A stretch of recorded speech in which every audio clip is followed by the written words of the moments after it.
Troca a tua roupa espiritual, irmão. Põe uma roupa bem bonita e vem se apresentar diante de Deus. Olha quanta coisa Deus nos falou, irmãos.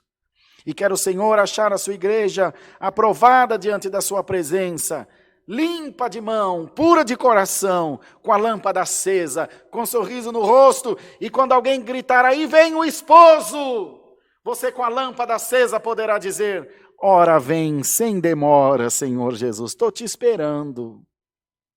E ouvirás do Senhor, vinde benditos de meu Pai, possuir o reino que vos está preparado desde a fundação do mundo. Servo e serva bom e prudente, sobre o pouco tu foste fiel, sobre o muito te colocarei. Entra para o gozo do teu Senhor. Glória, glória ao nome do Senhor. Quer ouvir essas palavras, irmão? Então alinha-te à diretriz da palavra de Deus. Enche a tua botija, a tua lamparina do azeite que é a palavra, e a chama da fé estará acesa sobre a tua cabeça.